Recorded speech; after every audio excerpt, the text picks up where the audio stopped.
internet. Welcome back to the Geek and Dad podcast. My name is Kyle Johnson, and I am finding, interviewing, and understanding how other parents who are in the geek space, making a living doing their geeky thing, incorporate parenting into their lives of being the online personalities, and how their online geeky passions integrate into their parenting lives as well. On today's episode, I have the fine Richie Procopio on, who is commonly known on the interwebs as Bog Otter. And Richie is a Twitch streamer. He's a YouTuber. He's been on the internet doing internet things, especially in the MMO space, for quite a while now, probably about 5 years or so. And he's a dad with 2 kids, dealing with dad things, but being a streamer, which is a pretty geeky thing. So, it's a pretty good conversation. We kind of touch base on the balance of being a streamer and taking care of the kids. We touch base on one of his biggest mishaps as a dad, because we all have mishaps. And we go over the philosophical idea of maybe how VR will affect us in the future. That and a whole bunch more are packed into this great conversation with Richie. So please enjoy this conversation with Richie Procopio. Hello and welcome back to the Geek and Dad podcast. Today we've got Mr. Bog Otter, properly known as Richie Procopio. Richie, if I butchered your last name, I apologize, but thank you for joining me. You didn't butcher it. You did good. Thanks for having me. Yeah, so Geek and Dad, the theme is parenting, geekiness, nerdiness, everything in between. Let's start with how many kids do you have and how old? I am the proud dad of 2 young boys. They are 10 and 12. Logan is my younger son. He's in 4th grade, or about to finish 4th grade. And my older son, Richie, is in middle school. He's in 6th grade, going into 7th. So we got a junior in the family, huh? I'm the junior, actually. Oh, so he's the 3rd. He's the 3rd, yeah. Awesome. That's great. So now the hope is for him, maybe above all hopes for him, that he will carry it on. You know what? I don't care either way, but I wanted to give him the chance of having a 4th, because I've never known a 4th in my life. So I don't think I have either. In fact, I don't even know any juniors or anything. So yeah. The fact that y'all have it to a 3rd, that's pretty awesome. So 10 and 12. Yeah. Man. See, so far on the show, we've had a 3-year-old, a 11-month-old, and then I've got a 2-year-old. And I'm expecting another one any day now. And of course, by the time people are listening to this, my son will have arrived. So, you know how the whole time continuum thing goes. Yes. So you're going to be the first one that has actual life experience with parenting beyond just a couple of years. And so I guess my first question is does it actually get easier? Oh, that's a really interesting question.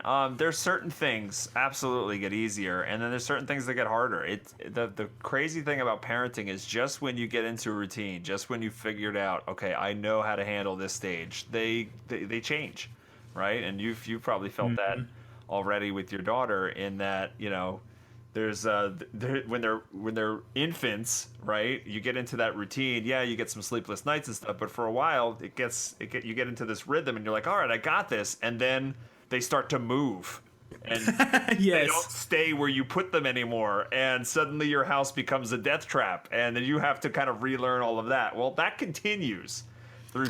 As they get older and older, the issues change. I'm sleeping a lot better than I was 10 years ago, that's for sure.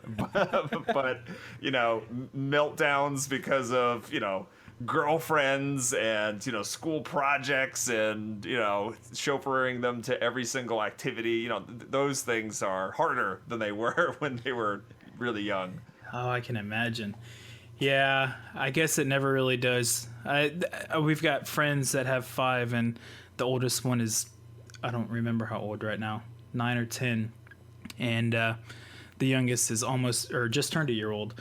And it's funny being so close to friends with them, being able to see all the changes as they grow and get like tastes of what's coming down the road. So yeah, I guess it doesn't ever get easier per se, but what gets easier changes and what gets harder changes. Yep, absolutely. And you're willing to trade it too, you know, when you're when you're parent of very small children, you would trade anything for those extra hours of sleep. Oh yeah. And you know, it just, you know, it changes from there. So yeah, it's a journey. And then the cruelest part of being a human is like when a phase is over, you know, even though while you were in it, you know, you were like wishing, oh, I'd do anything to, you know, to get out of this situation. As soon as it's gone, you miss it. Like I look back on the pictures and videos of when my kids were tiny, and it kills me. It actually crushes my soul to see that and go, oh, they're not going to be like that anymore.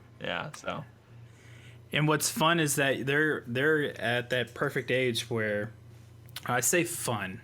I think time will be the verdict of whether it's fun or not. But they're at that perfect age where they're literally growing up with technology and the computer, and you know, a computer that fits in your hand in the form of our iPhones or Android or whatever. And so much of their growing up will be so much better documented than both yours and my growing up will ever be. Oh sure. So that's one of those things that 30, 40 years down the road, that's going to be really interesting to see when, you know, when our kids start having kids, how that translates and plays out for them. Yeah. But for those who don't know, we'll kind of take a hard left turn real quick. For those who don't know you, what do you do during the day? What do you do for your money making stuff? Right now, I'm a full-time Twitch streamer over at twitch.tv/bogotter. For the past several years, I was working on my YouTube channel, which is youtube.com/bogotter. And I made the switch last September to focus more on Twitch. And, you know, over the years, I've worked for various websites. I used to work for massively.com, zam.com, Gamebreaker TV. And yeah, just doing a whole bunch of different things you know, with having to do with video games, trying to cobble a career out of it. But but yeah, right now it's focused mostly on streaming. And how do you? I know you split time with your ex-wife. How do you balance when you do have the kids?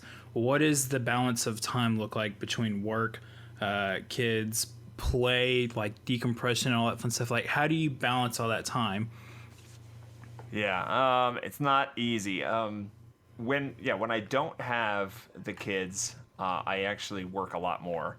I'll stream later, or that makes sense. Yeah, I'll end the stream. You know, I usually stream from like 11 a.m. to 5 p.m. when I have the kids, but I can go much later when I don't. But even if I end the stream, I will often be doing some sort of admin work or behind the scenes stuff, you know, until late at night, trying to get it up as far ahead as I can. Because I literally go from ending my stream when I have the kids to running to after school care that my kids are at after school. They're there till 5. And then I pick them up, and then it's usually like quick dinner, quick homework. We've got a soccer game that I coach. I coach their soccer. I coach my younger son's soccer games, or it's you know, tennis with my older son, or piano with my my younger son. Like there's all those things, and that literally happens right up until bedtime. So it's a marathon. It's tough, and I will say that, you know, I do a good job balancing the work and like the kid stuff. But in terms of having downtime for myself or any time to really kind of relax, that's what's been lacking. that's what suffers the most. Yeah, it's interesting because I don't know, because with working, because like right now, for example, I still have my full-time job. Yeah, and I'm trying to build this on the side. Right. And I still want to play my games, and I still want to read my comics, and I still want to. Yeah. And so the biggest thing that I'm always asking the likes of you, Mike Beer, or Ivan Van Orman, is how do you balance it all? Because balance right now seems to be the biggest struggle that any of us ever face, and it seems like it's going to be the biggest struggle we will continue to face moving forward. Yeah. I mean, it's different depending on when you ask me this question. Like right now, I don't play games much at all for any kind of just pure personal enjoyment. Obviously, when I'm streaming, there is a level of fun that is had, but it is work. I'm trying to be entertaining at the same time. I'm trying to interact with an audience at the same time. So it's different than just playing games for yourself. There's very little of that going on. I'm streaming 40 to 50 hours a week, plus all the stuff I do with my kids, and it doesn't leave a lot of time to like just log in late at night in games. So that's been minimized. So what has once been my hobby and a passion is now it's now I work, and that's fine. It's not a complaint. It's just how it is. The balance question was a little bit interesting more when my kids were younger and I was still married and I was still working full time like you're doing. I would try to squeeze in World of Warcraft raiding. Oh man, 4 nights a week. Oh man, leading the guild and the raids. And trying to balance that. And I would literally go to bed at like 12:30 at night. And have to be on a train at 5 a.m. in the morning to commute, and it was years and years of sleep deprivation, man, just so I could raid, But it's interesting. I remember I didn't start playing World of Warcraft until right before Wrath of the Lich King came out, and that's because as most kids who played, or most guys who played, most people who played, my college dorm mate said, "Hey Kyle, you should play with me sometime. It's really fun. I think you'd like it." He was right. Yeah. And my peak rating was Icecrown Citadel, Wrath of the Lich King. Yeah. And because of our schedule, it was I actually ended up finding a guild out of Australia to raid with. Wow. Because it was evening for them, but it was still early morning for me. Right. And when I put my mind to it, I'm actually a morning person if I just get up and make my coffee and kind of get going. And so I would get up 3 or 4 mornings a week about 4:45, so we could rave at about 5:15 and be done in time to get dressed and ready for work. So yeah, those days were they were fun, but I can't imagine trying to coordinate and know all the strats for the boss fights and keep everybody in check for just as the GM or something like that. Like, oh man, yeah, it's crazy. That's crazy. I have to give props to you for that. I think I'm very thankful that the internet was in its infancy when I was in college, because I wouldn't imagine what these games would be like if I was in college trying to deal with it. Yeah, it was fun. World of Warcraft, if anybody's ever played it or knows anybody who has ever played it, they all know that it has its fair share of stories of people getting in arguments over time spent on it, and I definitely fell victim to that myself. So yeah, I don't know anybody who hasn't yet, to be honest. It's a time sucker. That it is. Speaking of games, what kind of games do you like to play with your 2 kids?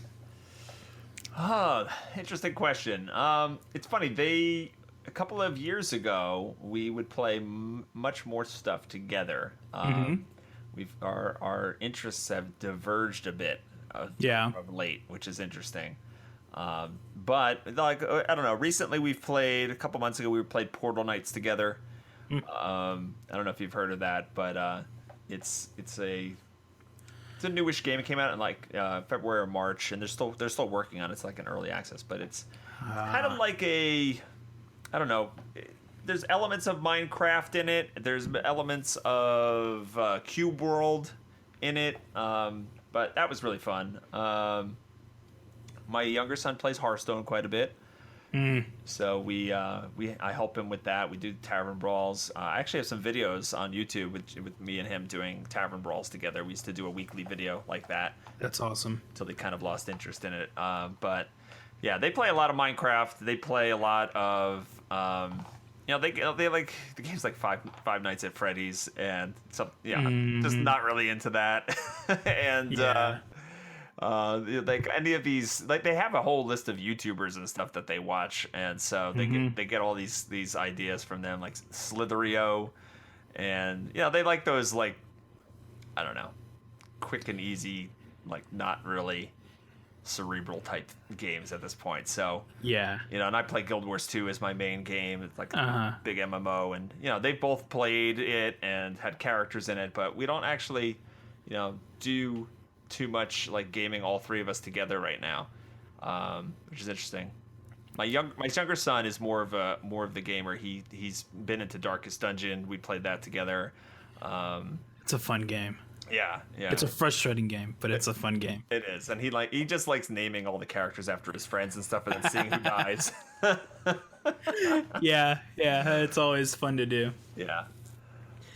So the younger is the gamer. The more of the gamer of the two is the older one, more the sportsy.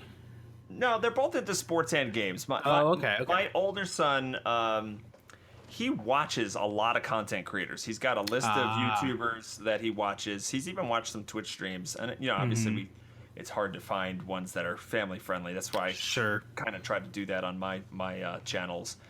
Try to make sure that because sometimes my kids' friends will find me and watch my stuff. I'm like, it's always in the back of my mind. Like I don't want to get a call from a parent, but yeah. My older son gets much more frustrated by game. Like he wants to be good at a game right away, and he barely gives it a chance. And if he's not like competent, like right at the get-go, he will visibly get upset. He does not have patience for it at all. He doesn't have the right attitude for most games. So we constantly try to find games for him that don't trigger him. Yeah. My younger son has more patience. So he could play something like Darkest Dungeon, where the whole point of it is your characters are going to die. My older son would hate that. He would hate it. So I think my younger son is more of a willing to pick up any game and play it. My older son is a content consumer more than a gamer, I think. Yeah, and that's a fun, maybe not fun, it's an interesting thing I find myself kind of topsy-turving between, is I'll have moments where I am much more like the older son.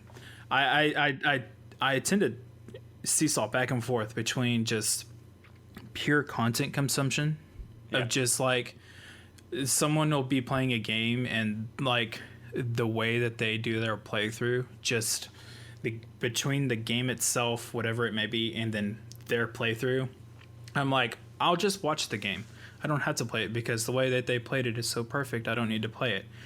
Or I'll try to watch people playing games to get an idea of whether or not I want it, and I see the game itself looks good enough, but there's nothing just like grabbing me with the content creators and how they're doing it. So then I jump in, and then I'm like, oh, okay, this is much better playing the game as opposed to watching it being played.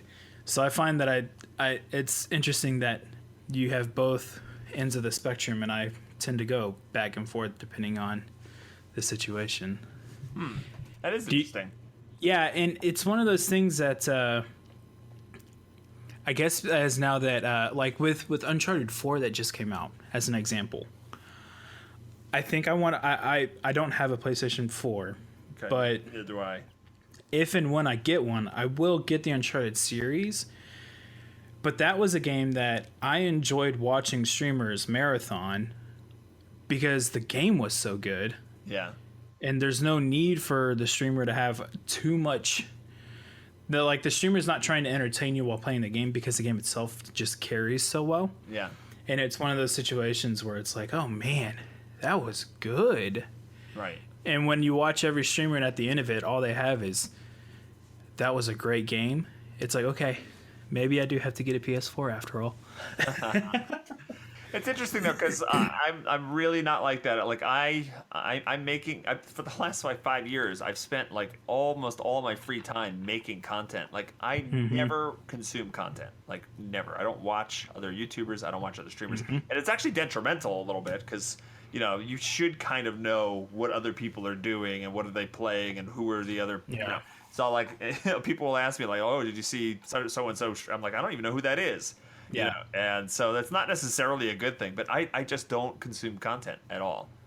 That's not uncommon from people that I've talked to, both in passing or directly, is that, and I've experienced this myself, is that when I start getting into a mode of content creation, Yeah. That time that would be used for content consumption gets sucked away. Yeah. Because you're so focused on what you're trying to do yourself that for me, it's just blocking out anything and everything because I'm trying to get this one thing done, be it, a silly video on a $5 mouse and a $3 mouse mat, It's just, you just kind of get into a zone, I guess. And that seems to be a common thing is that either you consume or you create.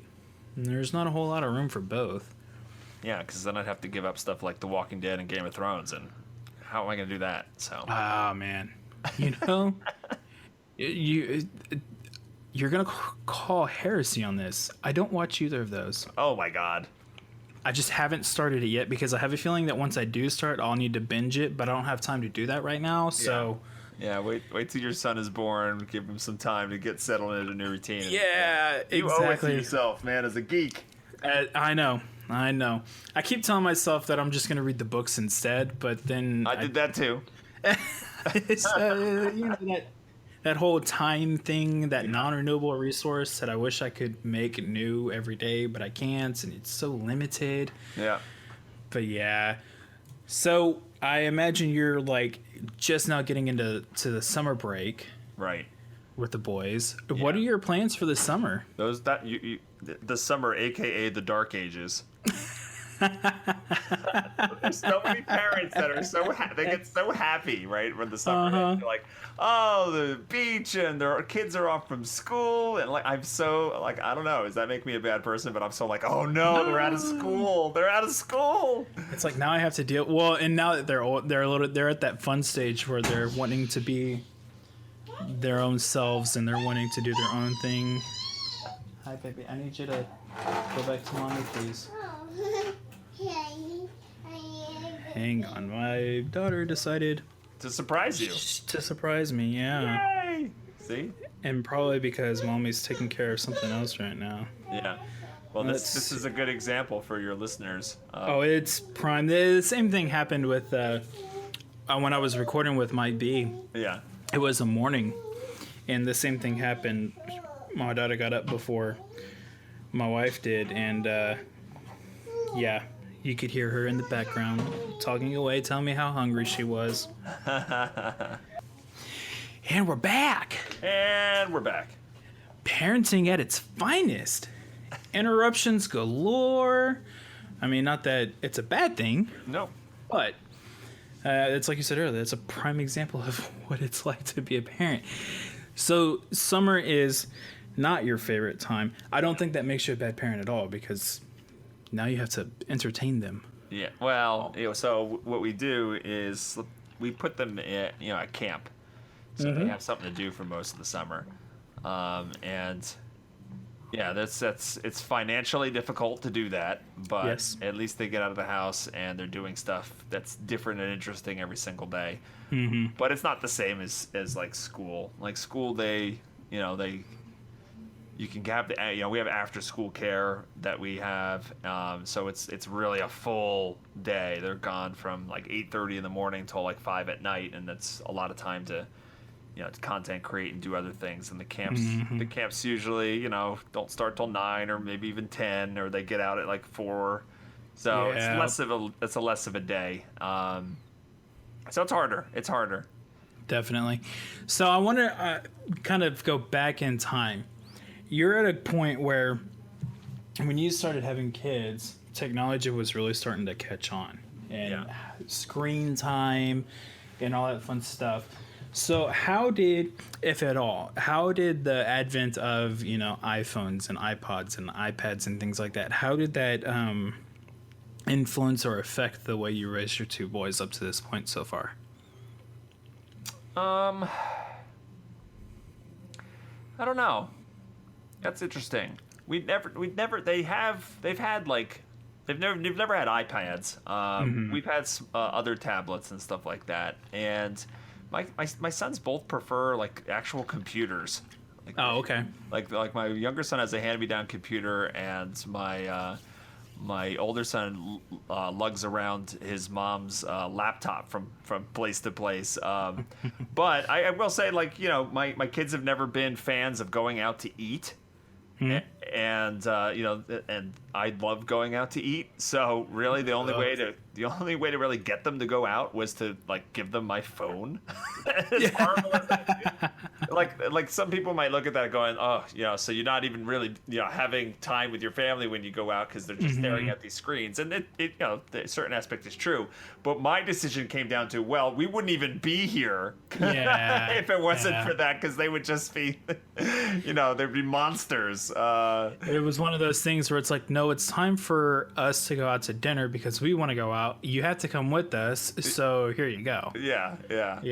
So yeah, sometimes those things have been used, and I think most parents fall into that trap. Sometimes they use the screen time as a peace and quiet pacifier. But yeah, it's interesting. It's really weird that them having the internet and all these apps and all these different things at the palm of their hands, and like I spent my summers like literally in a creek, like all summer long, just like dirty up to my nose with crayfish and anything I could get my hands on, bring home as pets, and and then we clean up, we get showered, and then we play Super Mario Brothers until midnight. But of course. But yeah, see, I was the golden eye until midnight. But okay. Yeah. you're a young whippersnapper then, so. I mean, younger at least. That was that didn't come out until I was in college. Oh man. Yeah, we were. It was, for us, we didn't have a creek, but we had a giant ditch behind our house. Okay. And my best friend lived on the other side of that ditch, like a few houses down. And so it was always, instead of the creek, it was the ditch. Meet you in the ditch.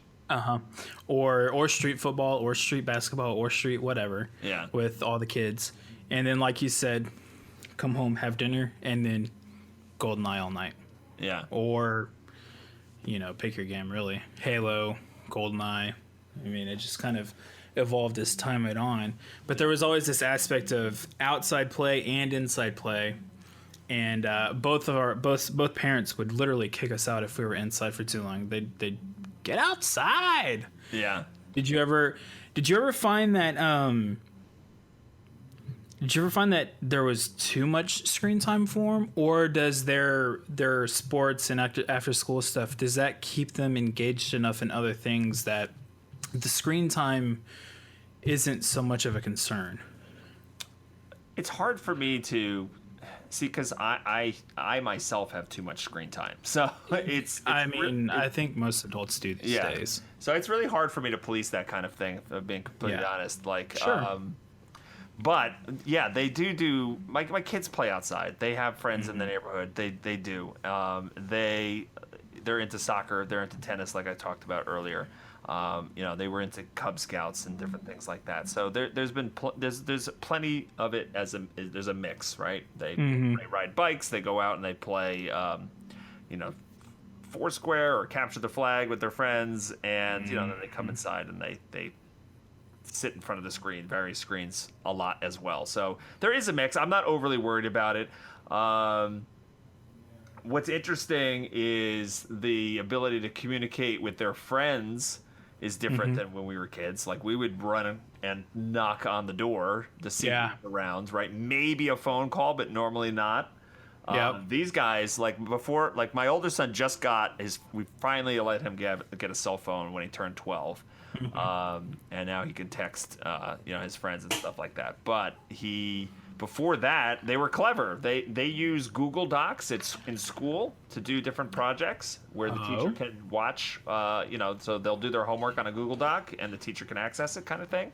But the kids figured out, hey, we can share a Google Doc with each other, and then we can kind of text. They could do like live chat. So that's what they started doing with like they just figured it out themselves. Like one day I'm like seeing words appear in my son's screen. I'm like, who is that? Oh, that's so-and-so from school. I'm like, oh, you clever little minxes. Yeah, that's actually really smart. Yeah. I would have never thought to use Google Docs like that. I mean, I've used it in a collaborative sense many times, but I've never thought, man. Oh yeah.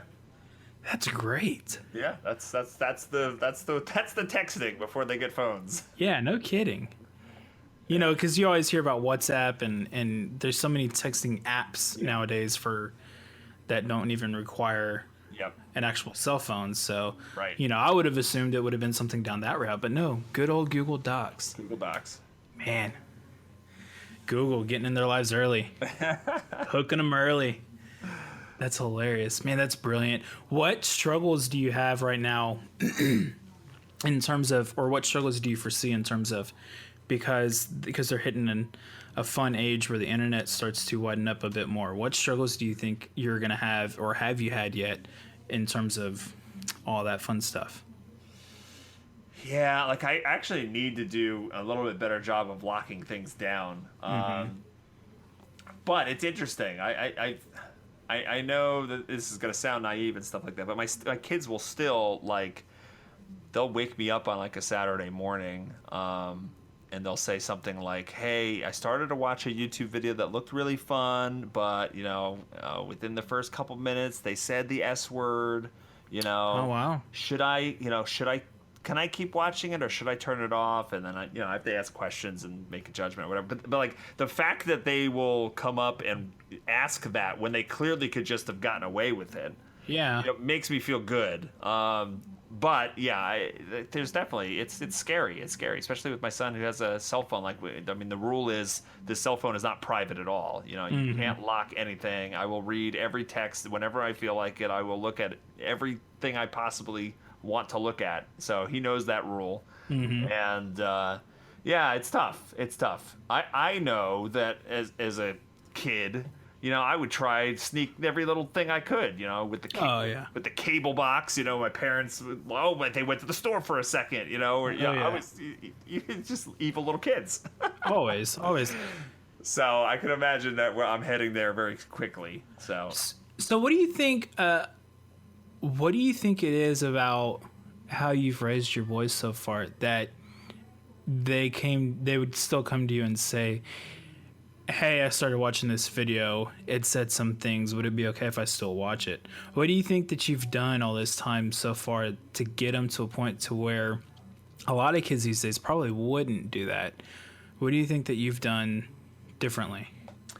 I don't know exactly. Part of it is luck, I think. Part of it is just who they are. Because there's certain things about their personality that you just can't control, and it's gonna happen regardless of the environment you grow up in. But the one thing that stands out to me is I'm a firm believer of not hiding and trying to shelter them from things. And when things come up, whether it's a curse word or a bodily function or anything like that, the best way I feel to diffuse it is let's just talk about it. Yeah, this is the word. You're not allowed to say it, and this could, because of this, and this, and but let them know that it's not this super secret, scary taboo thing. So there's not this air of mystery about it, and so they don't want it really bad. I had a lot of freedom in middle school and high school by my parents, and even things like curfews and stuff weren't really strictly enforced, and I was allowed to make decisions, pretty early on, and I fortunately for the most part was pretty good about it, and I didn't take advantage. But what I noticed when I went away to college, there were so many kids that had zero freedom, right? And they were just controlled and restricted their whole life. They just went crazy. Yeah. And I'm I was watching this unfold. I'm like, are you guys serious? Yeah. So I've always taken that to heart. Just you know what? Let's diffuse this. And that's the only thing I could think of that we've possibly done, both my ex and I, to try to kind of curb some of that. That's awesome. It's one of those things that I know that I see a lot of parents that fall very hard on either end of that spectrum. And I don't quite know where I'll fall yet, because I'm still forming my opinions on what raising my daughter is going to be and what raising my son will be. So yeah, that's definitely good stuff to keep in mind, though, because if you ask me, that's a major win in the fact that they would still come and talk to you about that.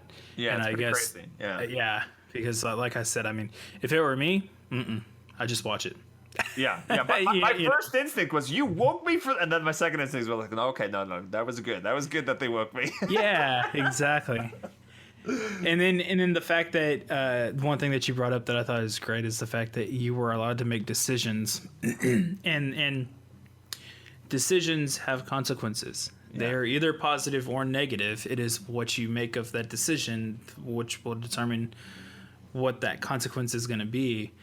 And so allowing kids to make decisions and then teaching the fact that there are consequences both ways, it seems like that might be a pretty key thing in terms of helping them understand and shape and mold them a bit.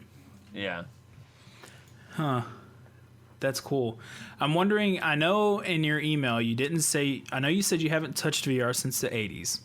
Yes. And that you don't necessarily have a whole lot of thought about it. Right. But I'm going to ask anyways. Okay. And now, actually, you might have you probably will have a different perspective just because your kids are older.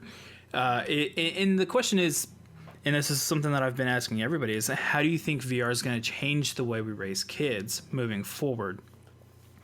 Now, I don't know if it's going to be to a point where it's actually going to affect the way your two boys are raised. I don't know if it's going to be mature enough yet.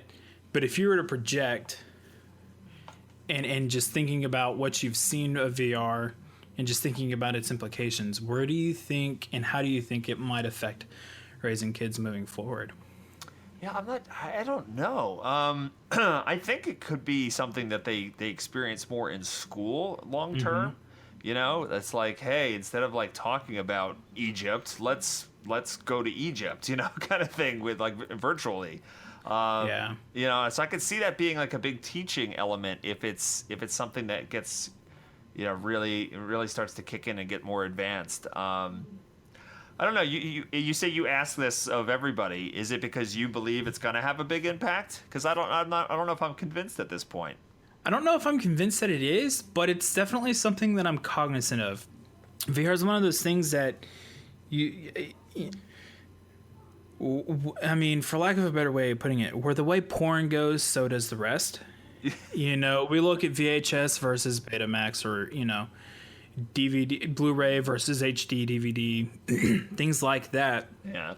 And I mean, VR is definitely taking a hold, and it's sinking its teeth in VR, or porn is sinking their teeth in VR, which, sorry for anybody who thinks it's inappropriate to talk about this, but there's so much that shows where porn goes, so does the rest of the industry. And the fact that it's becoming so, I mean, it's still expensive as a whole. Yeah. But it's not like out of the realm of possibility for you to get your hands on it. Right. Sure, if you want to have a good PC with a Vive or a Rift, you're still talking about $2,500. Yeah. But if you put that in perspective to what, 30 years ago, buying a brand new computer was $10,000 minimum. So the cost of computing power and all that fun stuff, it's still continuing to go down, and I think it's only going to get cheaper as the technology gets more and more optimized. So I do think that at some point it will be impactful on the way we live on a daily basis. Sure. I'm just curious where others think it might fit, because I'm still trying to figure out what my opinions and thoughts are on it now in terms of where I think it's going to go and how it impacts the way I raise my children moving forward. So I think it definitely could have an impact on our entertainment space, right? It could have some sort of, movie, TV experience with it, but and obviously gaming, interacting in a gaming level, or even being able to maybe control certain things within your house using this technology. But I struggle making the leap to it impacting how we raise our children, because I don't know. It's just I can't see. I mean, unless the hardware for VR becomes something so lightweight and something that we wear all the time, right? Mm-hmm. And I don't know, like a Google Glass type thing. Like I don't know how it's like, oh, you did something wrong, kid. This is a teaching moment. Put on your VR goggles. There we go. Yeah. I mean, hey, it's a good point. I think you're right though about the whole educational aspect. Yeah. I think that's one of the cool opportunities that it has, at least right up front, is, like you said, we're going to talk about Egypt today. Everybody put on your headset. Let's go. Right. And the next thing you know, you're on a virtual field trip Right. to Egypt, of all places, or, wherever. Yeah. But it's just, VR is definitely one of those things that I'm keeping an eye on at a distance. Right. Because I think that VR is one of those things that if you can figure it out and you're early at figuring it out, I think there's still a lot of opportunity from every angle. From the angle of, there's still plenty of devs trying to develop games for it. There's still plenty of, people trying to figure out different ways to create content for it, and in all aspects, because it's like VR is now what apps were, I feel like. Yeah. When the iPhone came out, apps were the final frontier. Now that we've got VR is kind of becoming the final frontier. And so the way that when you look at how so much of our lives are integrated with the apps that we use on a daily basis on our phones or on the computer, just projecting that forward to VR, it's something that's definitely got me interested in. Yeah. And something that's got me curious where things are going to go moving forward, for sure. Yeah. I mean, I definitely could see it being more integrated in like work environments where, more and more people are commuting from home and working from home. Well, okay, VR can be used for different types of meetings that require, three-dimensional like space in order to actually collaborate. And maybe long term, maybe that's how you go to school, Ready Player One style. Ready Player One style, exactly what I was thinking. So yeah, you log into the Oasis and there you go. So man, that would be very interesting. Yeah. The first school of any kind that does that'll be interesting. Right. That's gonna be interesting. Huh. So I want to ask you, what are your favorite wins of being a parent so far? Oh, favorite wins. Yeah. Anytime that they're happy is a win. And one of my favorite things, actually, this is probably my favorite thing about being a parent is I've always enjoyed showing people new things, right? Mm-hmm. That's always been what I love. And so when, whether it's with my friends growing up, if there's a movie they never saw, oh, you never saw that movie, well, come and watch this movie. Or you never listened to this song, oh, let me know what you think of this song. And that continued through college. Like I showed a whole bunch of people how to play Dungeons and Dragons in college that had never did anything with it before. And just watching them, experience it for the first time and fall in love with it. That was such a good feeling. Oh yeah. And what do they call that? Is it naches or something like that? There's an actual word for that. The good feeling that you get when you show something or you teach something to somebody else. I have no idea. I've never. We'll have to. I will Google it and I will put it in the show notes. I forget how to spell it or probably properly say it, but there is a word for that. And I truly key into it. And having children totally triggers that for me on a constant basis. Obviously, yeah, they don't. Yeah, it does. They are sponges and they want to see things. So just walking them through, like, all right, here's the movies that I loved as a kid. The first time you watch Star Wars, the first time they play this game, the first time they hear this song, the first time they go to Disney World or ride this roller coaster or go to the beach that I used to go to when I was a kid. I love seeing their faces with that. Those are my biggest wins. I love that part of parenting. And then obviously anytime they achieve something on their own and then you can see that they have pride in themselves and they score a goal in soccer or they, got all A's. My sons do really well in school, so they get all A's on the report card and they're happy about that, or they come home with a good grade on a test. So I don't know. Those things are always huge wins and put a smile on my face. And then of course we got to figure out the opposite. What's one of your biggest failures that oof biggest failures? Well, I can tell you the scariest moment in my entire life if you want to hear that. I mean, let's do it. Yeah, it's pretty awful. My older son was 2 years old. We took him to the beach.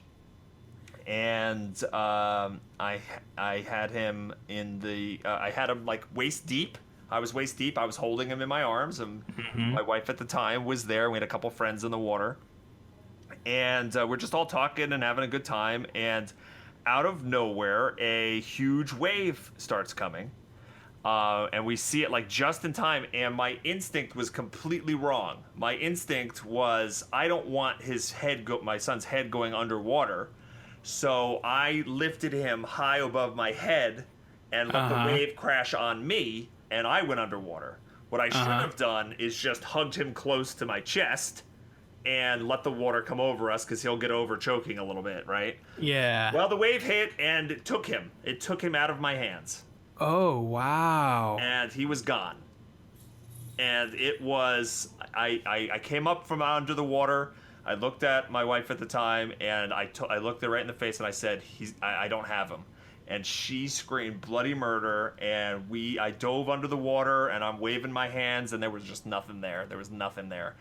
And thank whatever you want to thank, but thank goodness my one of my friends, who was about 10 feet deeper in the water, just reached down and found my son was right there, and he pulled him out of the water. My son didn't cry, he didn't choke, he didn't have anything. He was underwater for probably 6 or 7 seconds. Wow. And then the whole beach came swarming over, the lifeguards, and it was like obviously mortifying and everything like that. But just no kidding. Panic. It was the worst feeling I've ever felt in my entire life. So that was a big parenting fail. Yeah. So I honestly would have had close. this. Yeah, I probably would have had the same reaction though. I mean, I'm not saying that this is the best way to equate it, but the first thing that came to my mind is, because I live in Texas, and we have the beach. It's not the prettiest, but we have it. But in Texas, we also have rivers, and we float the river a lot. Yeah. And most rivers have little rapids, and some of them have a good rapid or two on, your tubing path. And my first thought was exactly what you did, because when you go down the river and you hit a rapid, the only thing you ever do is you hold your hand up as high as you can so you don't get water in your beer. and it's always the challenge. Like, you can lose anything else and you can go get that, just don't get water in your beer, right? Right. And so that, that's the same exact reaction that I had as you were telling the story of the wave coming. I was like, oh yeah, I'd definitely get the kid up. Right. No. But wow. Get the kid up. No. Hold him tight. Yeah, and have a life jacket on them, which we didn't, which was that. Stupid. Well, yeah. But you were in waist height. We were barely out there. Young and inexperienced. Yeah, it happens. I regret it all the time, but fortunately, nothing bad came of it at all. Yeah. It was just scared the living crap out of me. Yeah. Well, at least your son will have a great story to tell down in the future. When I was 2, I was swept away by a wave. Yeah, my dad almost killed me. Yeah, I wasn't gonna put it like that, but yeah. But that's the thing about parenting, is that I know that eventually I don't think I've had something like that yet, but eventually I will, and it's just a matter of time. I think everybody has something like that they can point to and be like, yep, I've done something just like that. Yeah. Or quite opposite, but just as scary and dumb, or what have you. Yep. But I want to ask, kind of as we wrap up here, were there any books about parenting that you ever read? Yeah, I don't remember the specific ones. We had a whole bunch with my first son, things to expect while there's a pregnancy going on, and then we had a bunch of those things. I don't know if they ever helped, to be honest. I feel like they make you paranoid about things that you wouldn't even think of yet. I don't know. I honestly don't blame you. I honestly don't know if they've ever helped. Yeah, I haven't read one yet. I keep telling myself, I'm just the book that I'm reading is called Winging It, and pulling it out of my hoo-ha, because we just kind of go, and we just kind of are. Because my wife read a few of the books, and she got all panicky about stuff that I thought was completely ridiculous. Yeah. I'm glad I didn't read the books. Yeah, the one At least right now. Yeah, the only one thing I think that kind of helped us a little bit is we had my older son was very colicky when he was very young, and he had trouble with various formulas, keeping them down and stuff like that. And he had just a horrible sleeper at night, and would just cry and cry and cry and cry. And we did the Ferber method to get him to sleep, and that is really painful thing to do for the first couple of nights, because it's mostly a let him cry unless there's certain warning signs. And so you sacrifice a couple of nights in a row of you just know he's gonna scream all night long. And it worked. It literally worked. If we stuck to our guns, and by the third night we were already sleeping much better. So that's maybe the one thing that kind of helped. But other than that, I agree. It puts all these worries in your head that weren't even there. And I don't know. So everybody's got their own opinion on that kind of stuff. But I tend to like the approach of, just you don't know what your specific kid is going to be like. So react to how your specific kid is rather than try to follow a guide. Yeah, and there's also the concept of just-in-time learning versus just-in-case learning, where, instead of reading the book just in case, you read it when you need to, kind of thing. Right. And then the last question I want to ask is, when I say the word legacy, what do you think about, what comes to mind when I say the word legacy and family and children? Well, my older son needs to have a fourth. Yep. Or I call him Richie 3.0, so maybe he'll have a 4.0. I mean, there's that aspect, carry the name forward and stuff like that. But you know what? I don't really, I'm not big into the legacy thing. I want my kids to be happier than I ever was. And if I can show them how to avoid some mistakes that I've made, and, share with them some life experiences that, I really hope they take some of what I try to impart on them to heart, so that they don't, they're going to make mistakes, but maybe not make the same ones that I did, because, life is short, and there's things I look back at and, regret, but even all of the bad things that, might have happened, they still led me to where I am now, and where I am now is pretty great. So, yeah, I just want them to be happier than I've ever been. And that's really all I can ask for. I think that's a great way to end it. Richie, thank you so much for chatting with me today. I really appreciate it, man. For the fine folks on the interwebs, where can they find you and all of that good stuff? I'm on Twitter at Richie Procopio. Good luck spelling that. But everywhere else is Bog Otter. So it's facebook.com/Bog Otter. And then I stream full time, twitch.tv/Bog Otter. And my YouTube channel is youtube.com/Bog Otter. And I have a Patreon page as well, patreon.com/Bog Otter. And in case you were worried about spelling it, don't worry, dear listener. All of that will be in the show notes below. Nice. Thank you all for watching. See, YouTube, Twitch, you had me on the watching thing. Thank you all for listening. Thank you, Richie, for chatting with me. And until next time, thank you very much. Thanks for having me. Thanks again to Richie for joining me today, and thank you, dear listener, for joining me as well. For any links to anything talked about, be it games, shows, Cub Scouts, Najes, the meaning of that, or anything along those lines, you'll be able to find those in the show notes for this episode over on the website www.geekandad.com/podcast. And you can always find me on the internet at Geek and Dad. Or if you'd prefer, you can always email me directly, kyle@geekanddad.com, and we can chat there as well. So, hit that subscribe button if I've earned it. Leave me a rating or a review or a comment or something along the lines. Leave me some feedback, basically, to let me know how I'm doing and how I can improve, because that's always the goal, getting better every day. Thank you again for listening, and until next time, geek on.